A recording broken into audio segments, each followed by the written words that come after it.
ये कहानियां केवल मनोरंजन के लिए बनाई गई है। इनका किसी भी धर्म, जाति या व्यक्ति से कोई संबंध नहीं है। कृपया इन्हें एक काल्पनिक कहानी के रूप में देखें। शंकरगढ़ से लगे सुनसान इलाके में वर्षों से बंद पड़ा एक पुराना ईंटों का भट्टा हुआ करता था।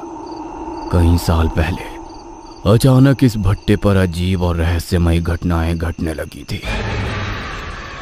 लोगों का मानना था कि वहां भटकती आत्माओं का साया है और उसी साये ने कई जिंदगियां निगल ली थी। इन्हीं डरावनी घटनाओं के चलते भट्टे को अचानक बंद कर दिया गया था और तब से वो जगह वीरान पड़ी थी। कुछ समय बाद उस वीरान भट्टे को श्यामलाल नाम के एक पुराने जमींदार ने खरीद लिया। इलाके में उसकी दबंग छवि थी। वो भूत, प्रेत और श्राप जैसी बातों को महज लोगों का वहम समझता था। उसके लिए ये जगह सिर्फ फायदे का सौदा थी। उसने जल्दी ही शुभ मुहूर्त पर पूजा करवाई और जैसे ही मंत्रों की आवाज थमी तो श्यामलाल आत्मविश्वास के साथ मुख्य द्वार की ओर बढ़ा। अंदर कदम रखने से पहले उसने नारियल उठाया और पूरी ताकत से पास पड़े पत्थर पे दे मारा। नारियल तेज आवाज के साथ फूटा, लेकिन उसी पल उसका एक नुकीला टुकड़ा सीधे श्यामलाल की हथेली में जा धंसा। तेरी की, मैंने कहा था ना, ये धकोसले मुझसे मत करवाओ। जल्दी करो, कोई कपड़ा लाओ, खून रुक ही नहीं रहा। हथेली से बहता हुआ खून देखकर भट्टे का मुंशी राजेंद्र घबराकर पट्टी लेने दौड़ पड़ा। वहीं पास खड़ा बुजुर्ग कारीगर काशी सब कुछ चुपचाप देख रहा था। इससे पहले कि काशी कुछ कह पाता, श्यामलाल ने गुस्से से उसकी ओर देखते हुए कहा, क्या हुआ काशी, तू क्यों इतना घबराया हुआ है? कुछ नहीं मालिक, बस यही सोच रहा था कि नारियल का इस तरह खराब निकलना और आपको चोट लगना ये ठीक संकेत नहीं है। अरे रहने दे, ज्ञान की बातें हैं। नारियल पहले से ही खराब होगा। ला, चल गमछा दे इधर। काशी ने गमछा देने के लिए हाथ आगे बढ़ाया ही था कि तभी राजेंद्र हांफता हुआ पट्टी और दवा लेकर वहां आ गया। ये लीजिए मालिक, हाथ धो लीजिए। अच्छा हुआ तो आ गया, नहीं तो हाथ इस मैले कपड़े से पोंछना पड़ जाता। मालिक, वो सारे पुराने मजदूर बोल रहे हैं कि वो इस भट्टे पर काम नहीं करेंगे। क्या 1.5 गुना मजदूरी देने के बाद भी मना कर रहे हैं? दरअसल मालिक, उनका कहना है कि इस भट्टे पर बुरी आत्माओं का वास है। अगर देवी के मंदिर को यहाँ से हटाया गया तो अच्छा नहीं होगा। हाँ मालिक, लोग कह रहे थे कि कई साल पहले यहाँ मौत मंडराती थी। उसे रोकने के लिए ही एक तांत्रिक ने यहाँ वो मंदिर बनवाया था, जिसके बाद से यहाँ एक भी मौत नहीं हुई। श्यामलाल कुछ पल चुप रहा, फिर हल्का सा मुस्कुराते हुए नजर उठाकर भट्टे के पास बने पुराने मंदिर की ओर देखा और कुछ सोचते हुए बोला, तुम लोग समझते क्यों नहीं हो? उस मंदिर की वजह से ही आधी जमीन बेकार पड़ी है। शहर से बड़ा कॉन्ट्रैक्ट मिला है और मैं पैसे एडवांस में ले चुका हूं। वहां नया गोदाम बनेगा, मशीनें लगेंगी, वो सब कहां रखूंगा मैं? मालिक, एक बार फिर सोच लीजिए, यहाँ के लोग झूठ नहीं कह रहे हैं। लोग क्या कहते हैं उससे मुझे कोई फर्क नहीं पड़ता। कल सुबह तक वो मंदिर हट जाना चाहिए। और हाँ, जो मजदूर काम से मना कर रहे हैं उन्हें कह दो अब इस भट्टे पर उनकी जरूरत नहीं। श्यामलाल की बातें सुनते ही काशी के चेहरे का रंग उड़ गया। मालिक, आप ये ठीक नहीं कर रहे हैं। बस बहुत हुआ काशी, मैं कुछ सुनना नहीं चाहता। ये मेरी जगह है और यहां सिर्फ मेरी मर्जी चलेगी। श्यामलाल की जिद के आगे किसी की नहीं चली। उसने भट्टे के पास बना पुराना मंदिर हटवा दिया। ये देखकर गांव के पुराने मजदूर भड़क उठे। एक एक कर सबने काम छोड़ दिया और वहां से चले गए। लेकिन श्यामलाल झुकने वालों में से नहीं था। 2 दिन बाद ही उसने दूसरे गांव से नए मजदूर बुला लिए। ऐसे लोग जिन्हें इस जगह के अतीत और डरावनी कहानियों का जरा भी अंदाजा नहीं था। भट्टे के किनारे खड़ा काशी दूर से सब कुछ देख रहा था। जहां कभी कुलधारा देवी का छोटा सा मंदिर हुआ करता था, अब वहां सिर्फ खाली जगह नजर आ रही थी। उसकी आंखों में डर साफ दिखाई दे रहा था, जैसे वो जानता हो कि कुछ बुरा होने वाला है। वहीं दूसरी ओर अहंकार में डूबा श्यामलाल इन सब बातों से बेपरवाह था। वो राजेंद्र को काम की हिदायतें देने में लगा हुआ था। राजेंद्र, किसी भी कीमत पर काम रुकना नहीं चाहिए।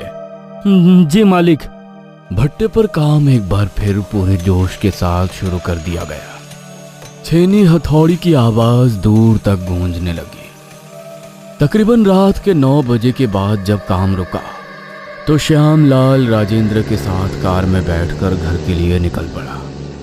रास्ता सुनसान था। दूर तक सिर्फ हेडलाइट की सफेद रोशनी फैल रही थी। तभी अचानक रास्ते के बीचों बीच एक बच्चा दिखाई दिया। राजेंद्र ने घबराकर जोर से ब्रेक लगाया, लेकिन गाड़ी की रफ्तार इतनी तेज थी कि कार उस बच्चे के ऊपर से गुजर चुकी थी। हैरानी की बात यह थी कि टक्कर के समय किसी चीज से टकराने की कोई आवाज नहीं आई। ना चीख, ना झटका, ना कोई हलचल। वो बच्चा कहाँ गया? कहीं हमसे कुछ गलत तो नहीं हो गया? घबराइए मत मालिक, मैं बाहर झांक कर देखता हूँ। दोनों हैरानी से उस बच्चे को बाहर देखने की कोशिश करते हैं, लेकिन आसपास कोई बच्चा दिखाई नहीं देता। चारों तरफ सन्नाटा था। तभी श्यामलाल की नजर बैक मिरर पर पड़ी। उसे वही बच्चा दोबारा दिखाई दिया। उसे जिंदा देखकर श्यामलाल की आंखें हैरानी और डर से फटी रह गई। राजेंद्र, वो बच्चा कैसे बच गया? मुझे लगता है हमें एक बार बाहर जाकर देखना चाहिए। इतना कहकर श्यामलाल कार का दरवाजा खोलने ही वाला था कि राजेंद्र ने घबराकर उसका हाथ पकड़ लिया। नीचे मत उतरिए मालिक, वहां कोई नहीं है। हमें यहां से तुरंत निकलना होगा। अरे मगर वो बच्चा। राजेंद्र ने बिना कुछ बोले कार स्टार्ट की और तेजी से वहां से निकल गया। उसकी आंखों में ऐसा डर था जैसे वो श्यामलाल से कुछ छिपा रहा हो। अगले दिन शाम को भट्टे पर श्यामलाल चुपचाप बैठा, गहरी सोच में डूबा था। तभी उसने सामने काशी को खड़ा देखा। उसे देखते ही श्यामलाल ने इशारे से उसे अपने पास बुला लिया। अरे काशी, मैं तुझे ही बुलाने वाला था। मुझे पूछना था कि क्या यहाँ आसपास आदिवासियों की कोई बस्ती है? नहीं मालिक, यहाँ आसपास कोई बस्ती नहीं है। मगर आप ऐसा क्यों पूछ रहे हैं? दरअसल कल रात मैं और राजेंद्र जब घर लौट रहे थे तो रास्ते में अचानक एक बच्चा हमारी गाड़ी के सामने आ गया। लेकिन हैरानी की बात यह थी कि उस बच्चे को खरोच तक नहीं आई। मैं अभी तक यही सोच रहा हूँ कि अचानक उस सुनसान इलाके में वो बच्चा आया कहाँ से? बच्चा कहाँ दिखा था आपको? क्या बच्चा वो गंजा था? हाँ, वो गंजा था और हमें सामने वाले रोड पर दिखाई दिया था। यह सुनते ही काशी का चेहरा पीला पड़ गया। उसके होठ कांपने लगे। इसका मतलब बचुआ लौट आया है। वो लौट आया है। वो जिस किसी को ही दिखाई देता है उसका नाश होना निश्चय है। अब आपको सिर्फ देवी ही बचा सकती है। वो किसी को नहीं छोड़ेगी। मालिक।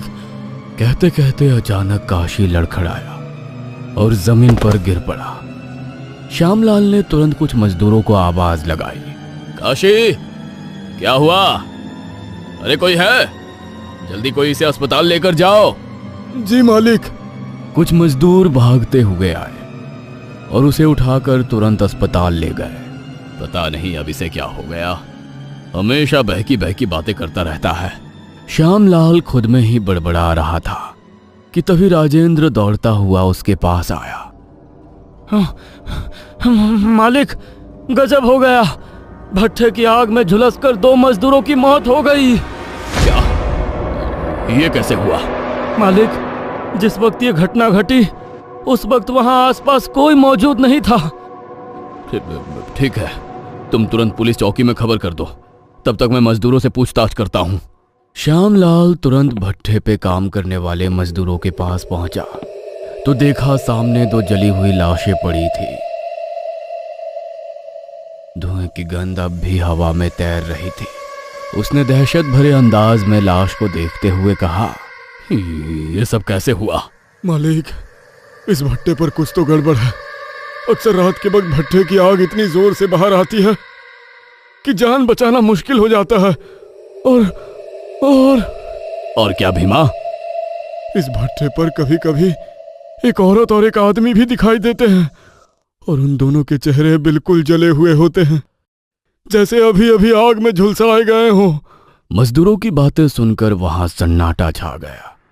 श्यामलाल का चेहरा पसीने से भीग गया, लेकिन उसने खुद को संभालते हुए कुछ नहीं कहा।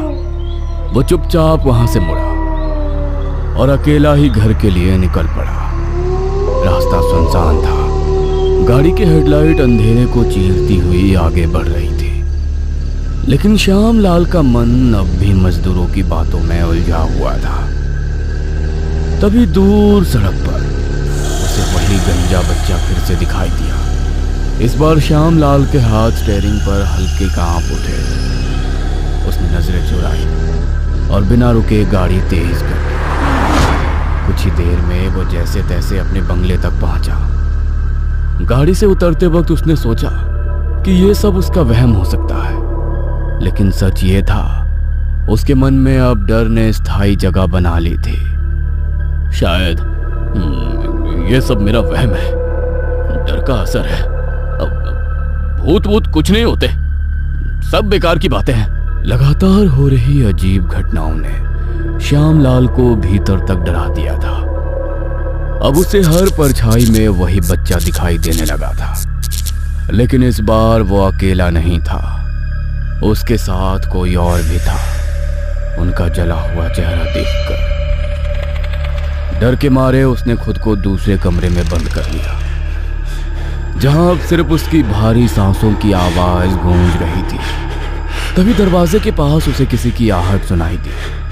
श्यामलाल ने धीरे धीरे सिर उठाया और उसी पल उसकी सांसें थम गई। दरवाजे के कोने में वही बच्चा खड़ा था, लेकिन इस बार वो अकेला था और उसे देखते ही श्यामलाल की चीख निकल गई।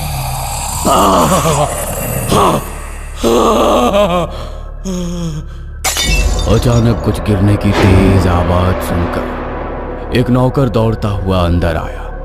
कमरे में कोई नहीं था, सिर्फ जमीन पर बेहोश पड़े श्यामलाल दिखाई दे रहा था। मालिक, क्या हुआ मालिक?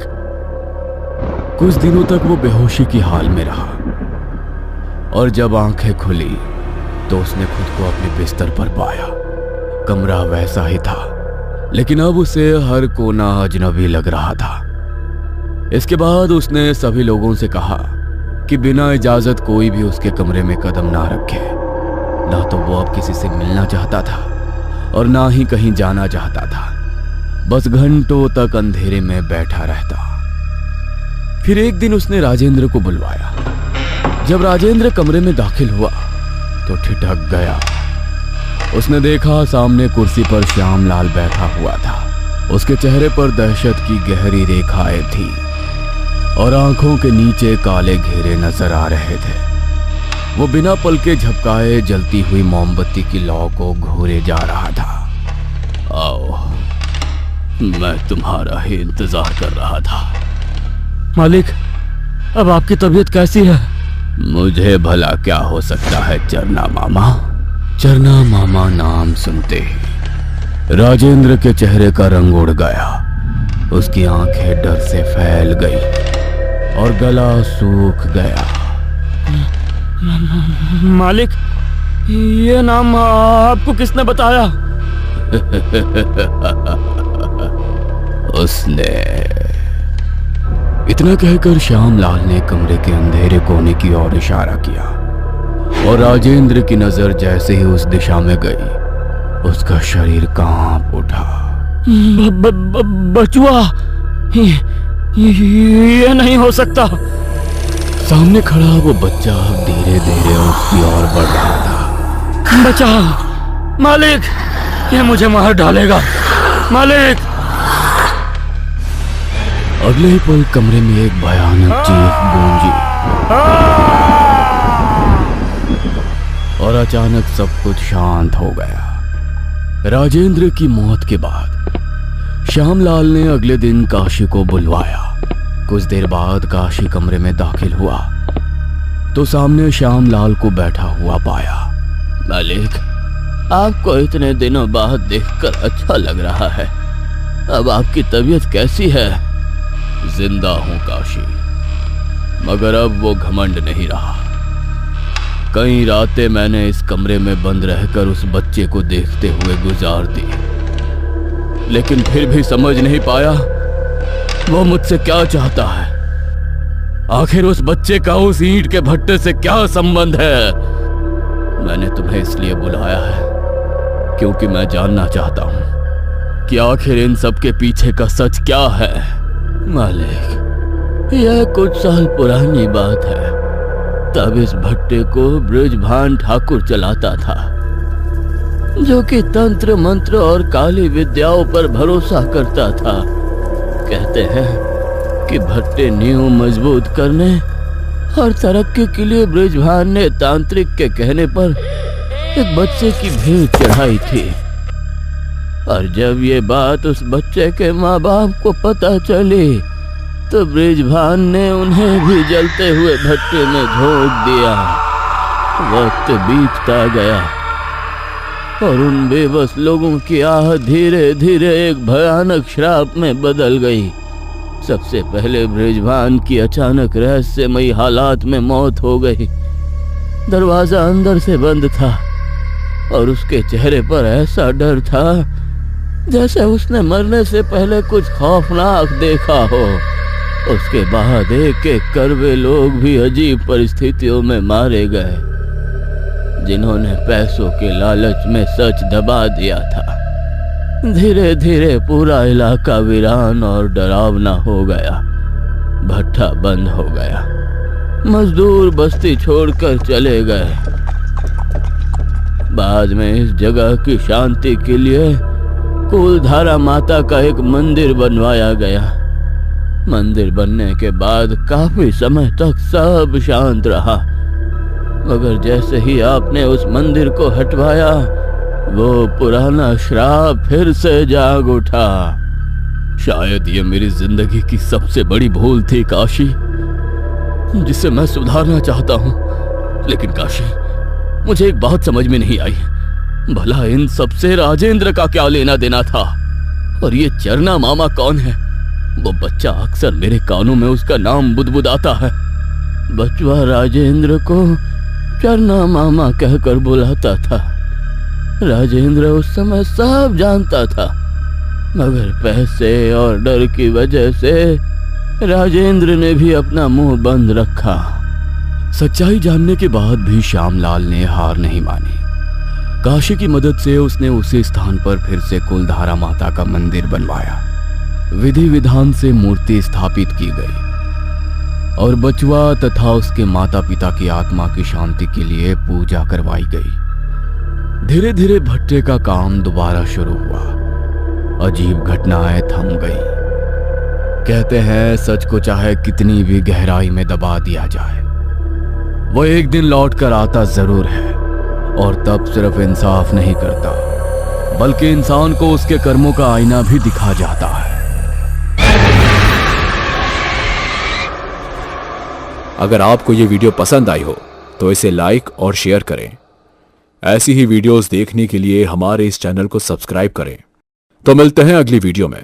तब तक के लिए नमस्कार। हेलो दोस्तों, हमारे चैनल की लेटेस्ट वीडियोस और सभी अपडेट्स के लिए हमें फेसबुक और इंस्टाग्राम पर जरूर फॉलो करें।